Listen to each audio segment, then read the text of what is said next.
MacVoices is supported by FightCamp. Look good and feel good with at-home connected boxing. Try it free for 30 days at joinfightcamp.com/voices. Welcome to MacVoices. This is the talk of the Apple community, and I'm Chuck Joyner. Folks, as we record this, the Jamf conference is going on, and as you might expect, this year it's virtual, which is a disappointment to a lot of us. But, it's 2020 and it's COVID-19 year. What are you going to do? But that makes it especially exciting for me to have Dean Hager, the CEO of Jamf, here to tell us about what's going on at the Jamf conference and what all they've announced. Dean, thanks so much for taking the time. I know you have nothing else to do.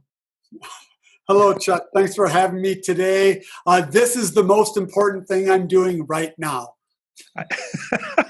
That's a great line. I'm going to use that.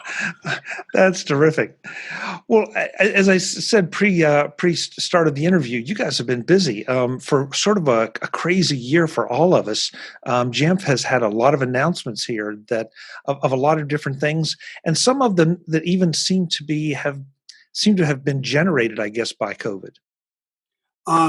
It's a great observation, and I will tell you, this year has been so strange in a way because the initiatives that a lot of our customers have heard about at the Jamf Nation User Conference about telehealth and distance learning and work from home are all require a technology that we have been working on for actually a number of years, things like zero-touch deployment. But we just never knew that it was going to take a pandemic to really turn some of these ideas, like even what we're doing with telehealth, into more mainstream initiatives. So, we developed our integration with electronic medical records 3 years ago, had no idea that it would end up being required in the year 2020 because of what we're seeing happen in healthcare. So, yeah, just being in the right place at the right time in order to help organizations. We feel fortunate.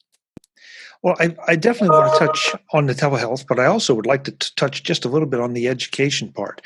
And the ironic thing is, just a couple days ago, I was having a conversation with someone about this, where we were talking about it, and we're doing this recording by Zoom, or this interview by Zoom, but how Zoom is great, but there are certain things that the capabilities aren't there yet. For example, if you want to send a group of students off into a separate area or breakout room, it's difficult to do that. It's not necessarily real easy. That if you wanted to issue tests of any kind or quizzes, not real easy yet. Somebody needs to build a tool, and it looks like Jamf has done exactly that. You're exactly right. One of the things that I will frequently say to people whenever they say, well, hey, you can already do that in the technology, my response to that will be, you can do anything with technology. You can't necessarily do everything easily. And that's really the difference. That if you have IT help, oh my word, you can pull off anything that you want. But if it's just a student and just a teacher or just a doctor and just a patient, you can't have IT running around setting up every call, making sure that everybody can authenticate. You have to have it as simple as tapping something on your iPad and instantly being live with that student in order to really use the capability in an engaging way. Yeah, and I mean, again, there's so many things here that, as you said, probably in the right place at the right time, because now all of a sudden, remote deployment, remote access, remote interaction is the hot topic, and not just for education or health, but business as well. Someplace that you've already been and had quite a presence. Yeah. If you talk about being in the right place at the right time, it was last year at JNUC that we launched this little application called Jamf Parent, and it was for parents to be able to use their own device to focus their kids on their studies on their school-issued device. We didn't know whether that was going to be heavily used. We thought that was a nice little tool for parents. We had no idea every single student was going to be sent home to study full-time in the house just 4 months later. So, when Apple came out with what was called then, the device enrollment plan or automated device enrollment, that it is really the groundbreaking innovation that has allowed zero-touch deployments to exist.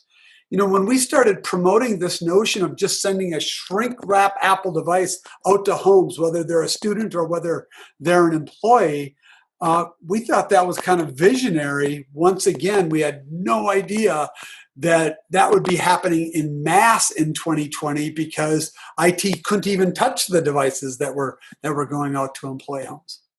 Yeah, funny how the education world has suddenly mirrored the business world Yeah. without needing to. So since we're on education, let's just follow through on that. So what is the status of some of these services or tools, and how does one get to using them? Sure. So we actually have the approach that we took with education is, what are all the sticky problems when you try and do distance learning? And so first of all, you have to have the teacher have control of the student's iPad. In other words, if the student is deciding to go off and do something else on the device, you have to have the teacher be able to bring them back into focus through either freezing the iPad, through making all the icons on the iPad disappear other than the one they're supposed to be using right now. Those types of abilities we provide to the teacher so that they don't have to call IT to do it, that the teacher can do it directly. And some others have done something like this, but they've used Bluetooth technology. Well, that doesn't do you a lot of good in a distance learning scenario. So we knew that we had to be able to do it whether the student was 10 miles away or 10 feet away. So that was the first thing we had to do, is complete teacher control to help the students focus. But then beyond that, adding features that almost simulate the school environment, ringing the bell to start the class. Again, the teacher being able to one-touch click to bring in a Zoom meeting, and the students just one tap to enter that Zoom meeting as well. The student being able to raise their hand was another.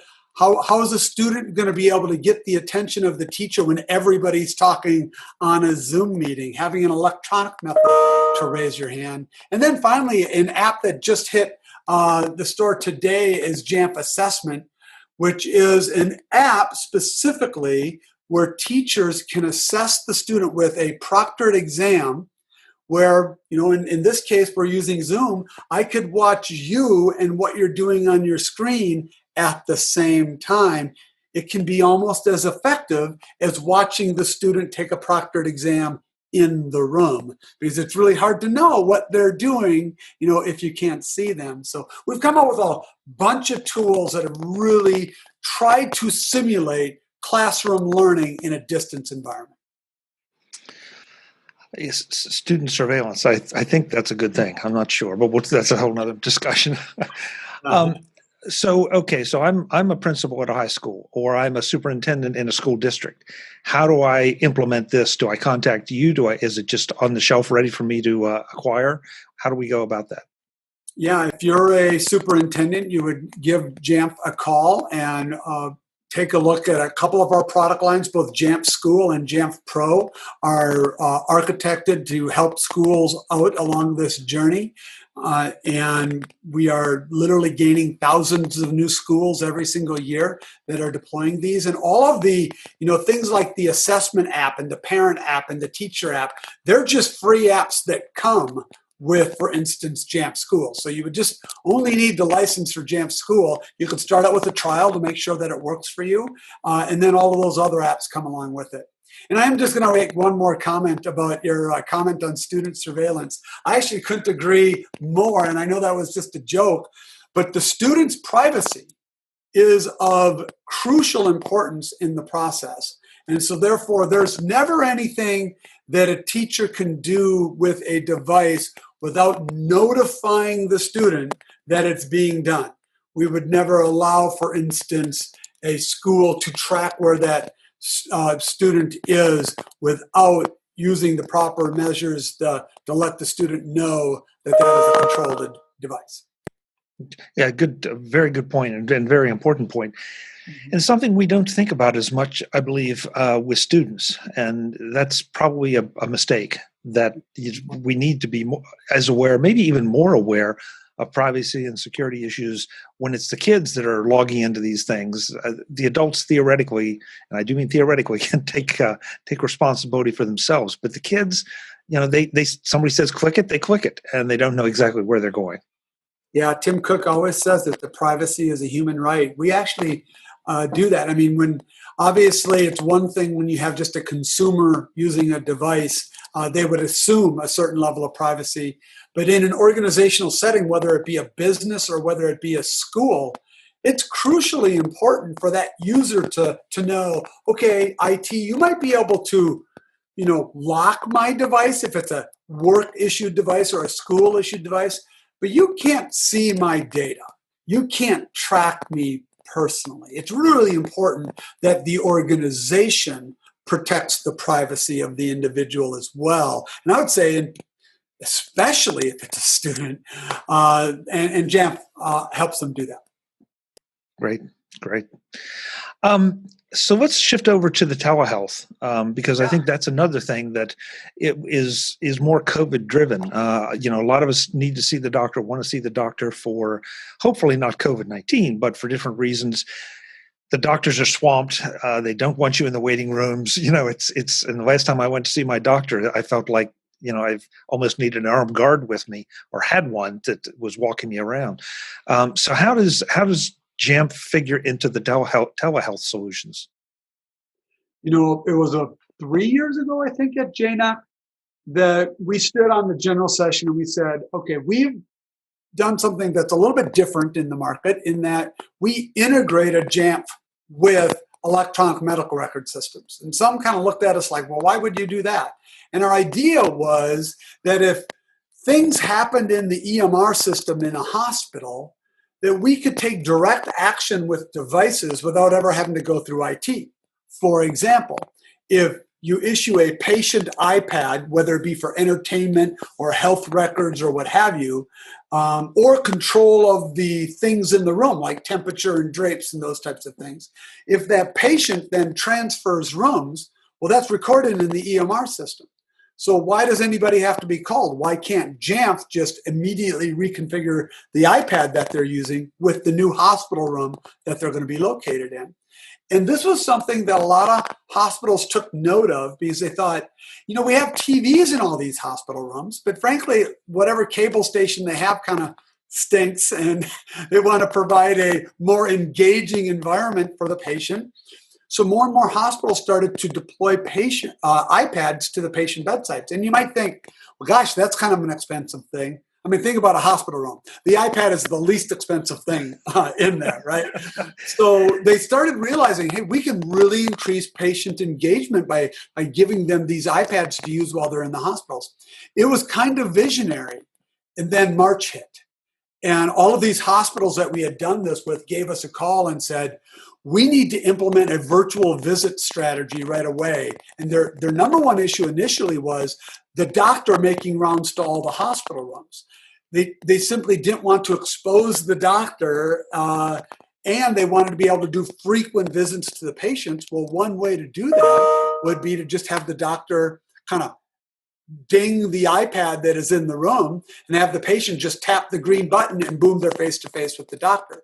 But once again, the only way to do that is if you have integration with an EMR so that the doctor can just go down a list of rooms. They don't have to set up a call. They don't have to dial anything. They just double click on each room and instantly they're up. And all the patient has to do is tap the green button and instantly they're up. Now you have a face-to-face meeting. Completely different proposition if IT has to set up every call, if you're asking the nurse for IT help, which you do not want to use the care staff for IT help. You have to make it so simple that even a doctor and a patient can do it in mass. And that's what Jamf did. That's great. And I don't want to go too far down this road because we'll be here for a long time. But these are the kind of things, both in education and medicine, that you feel like are going to be transformative. They may be some of the only positive things coming out of this, but the efficiencies and not just the efficiencies from a cost standpoint, but from a care standpoint, that if I can get to see the doctor faster uh, and get my questions answered, my problem solved, that equates to better care and more care for better people, or more. Yeah, not only faster, but more frequently. You're exactly right. The hospitals that we've talked to have said the doctors are seeing the patients more often, more frequently. That has improved the satisfaction level of the patient. And then the patient's also using the same iPad to connect to their loved ones at home using the same virtual visits technology. And then plus they're able to use the iPad for their own Netflix account, not whatever is on the TV, or their own, entertainment and social connection. And in addition to that, plus using tools like Epic's MyChart Bedside, they're actually bringing the patient's vitals and health information on the iPad as well. So it kind of becomes the everything device for the patient, and yet keeps care provider and care receiver safe. FightCamp is supporting this edition of MacVoices. Look good and feel good with at-home connected boxing. Do you get bored with your workouts? Me too. So why not find something brand new? FightCamp. FightCamp brings the boxing gym to your home with all the gear and top trainers provided. Boxing workouts are a great way to get in shape, combining cardio and strength training. The gear includes one of the best freestanding punching bags on the market, great boxing gloves, and quick hand wraps, along with punch tracking sensors that provide real-time progress and stats on any iOS device. That makes FightCamp workouts great for adults and kids as well, since kids' gloves are also available. Watch your progress through your milestones and develop that goal-crushing mentality in every part of your life. Healthy body, healthy mind, and all that. And with over 400 different workouts for all fitness levels and skills, and 4 new ones added each week, you will never run out and get bored. FightCamp offers flexible financing for as low as 0% APR, and right now, as a limited time offer, you can try FightCamp for 30 days with their money-back guarantee. Just go to joinfightcamp.com/voices. That's right, try FightCamp for 30 days, and if you don't love it, they'll refund your money. Train like a fighter and turn your sweat into results. To try FightCamp for 30 days, just go to joinfightcamp.com/voices. joinfightcamp.com/voices. Thanks to FightCamp for sponsoring MacVoices. So this is deployed, this is out there. I mean, once again, I'll ask the question, if I'm managing a hospital or a health network, how do I go about implementing this? Go to the Jamf website and say you want to try now.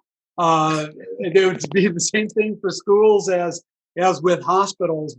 You literally can just go to our website, say you want to try right now, or get into contact with somebody if you have a few questions. I was going to mention one other thing on the schools where you talked about it lasting post-COVID, which I believe will happen with telehealth as well. But we live in Minnesota. It's cold here, and we have a lot of, generally, several snow days every single year where you wake up in the morning and school's just canceled. It's been this way since I was a little boy. The school's just canceled, and then the parents have to figure out what to do. The school has to replan their curriculum. I have terrible news for the students, and that is the distance learning that we end up perfecting through COVID just might change the way that snow days are treated in the future. I could see schools saying, you know what, gang, today's a stay-at-home day, but we're still doing school. That's never been done before. Post-COVID, that may be done. Okay, cancel the whole program. Forget it. You're going to kill snow days. That's not. But you're right. And I live in Pennsylvania, and so we don't have weather like you do, but we still have weather. And the school districts are forever being criticized. Should they cancel school or delay school, or should they not? Now you keep those buses off the road. You keep the kids safe. You keep the education rolling. What will probably happen, my prediction is that some schools will probably now. They'll be safer because, in the past it's been cancel it or, risk the danger of continuing it. Now they'll be able to have all of those days at home, plus all those other marginal days that they came to school, do those at home as well. Don't take the risk of having all these kids travel to school. And if you have 1 or 2 days a month that end up being distance learning, that might be okay. At least you're ready for it.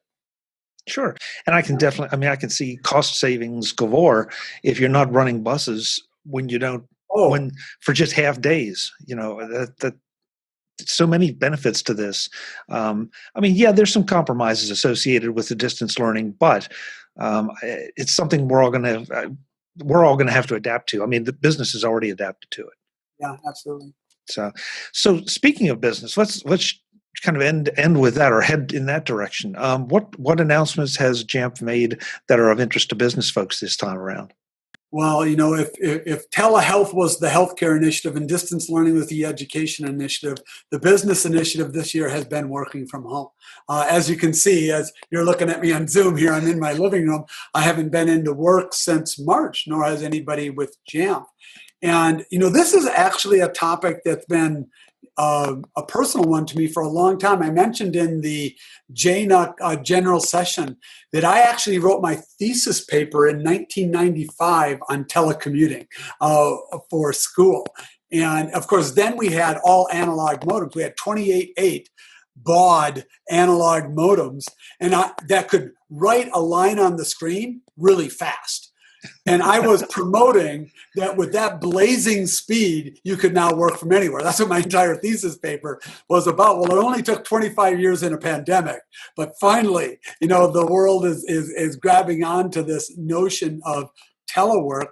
But all of the surveys show that what has been ignited in COVID is now going to be here to stay. Employees are saying, I rather like this, at least for 2 or 3 days a week, now that we've figured out a way to do it. So in the heart of COVID, you heard from one of our customers, Starling Bank out of the UK. I loved this quote. He said, as soon as COVID hit, all of the employees with the bank, they were set up with desktops at work. He needed to arm them at home. And so Starling Bank literally went out and bought every available MacBook they could find in the UK. And using Jamf, they just sent them brand new out to everybody's homes. And within 24, 48 hours, all of those employees were back up and running in their homes and able to do their work. Well, that zero-touch deployment that ignited those employees is the same zero-touch deployment that Jamf has used to hire about 100 people and onboard them since the pandemic has broken out. We have 100 employees here that have never been to a Jamf office because we hire them and they get all of their equipment sent into shrink wrap at home, and boom, they're up and running within their first day at work, setting it up entirely themselves using zero-touch computer or technology deployment. So going forward, I think that's going to be more of an expectation than it's been in the past, but there's opportunity with that. And the opportunity is recruiting the absolute best talent, no matter where they happen to be. At Jamf, we have now said to our employees, we are going to treat facilities as a service we provide employees, not an expectation that we have of employees. Wow. Yeah, got to think about that. And I think there are a lot of businesses that need to start thinking in those terms, but both for employee satisfaction, for productivity, and for cost savings, no question. Yeah. I know we're running short on time, but I wanted to make sure I ask you to touch on one other thing, and that's security. Because we talked about it with the students, but businesses are equally concerned about things for liability reasons and privacy reasons and all those reasons. What steps has Jamf, what advances, I guess I should say, has Jamf made in that area? Well, 2 years ago, we launched Jamf Connect. 1 year ago, we launched Jamf Protect. Now, how do those two things work together around our proper, Jamf Pro and management software? Well, if you think about it, security is no longer about the network. Everything is in the cloud, and especially now in 2020, there is no network to secure. The thing that you need to keep track of to have tight security is an unknown identity. Like, do you know who the person is who's accessing your enterprise resources? And is it being done from a safe device, the person and the device? Well, Jamf Connect is about validating that it's the right person by grabbing their biometrics on the device itself. And Jamf Protect is making sure that it's a safe device by doing endpoint protection on the device. That is really the new security perimeter. Safe person, safe device. And what we launched at JNUC this year was a whole set of new capabilities with Microsoft, because we know that Apple is always going to coexist with Microsoft within the enterprise.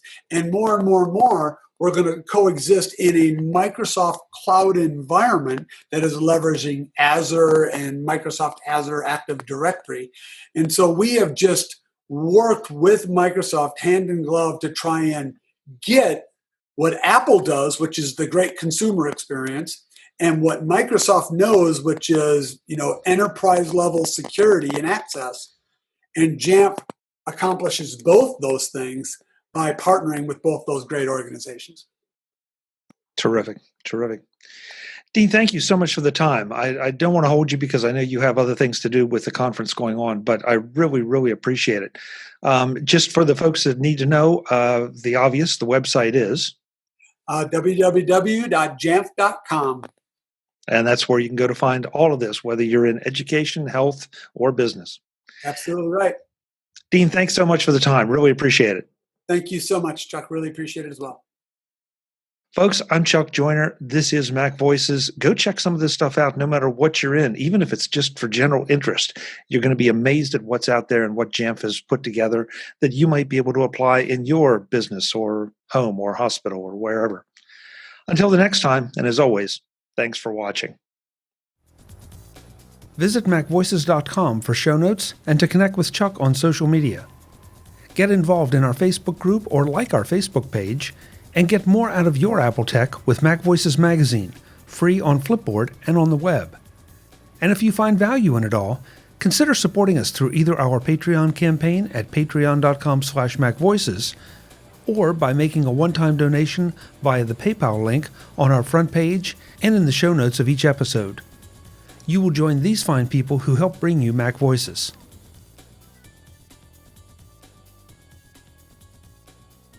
Advertising handled by Backbeat Media at backbeatmedia.com. Bandwidth provided by CacheFly at cachefly.com.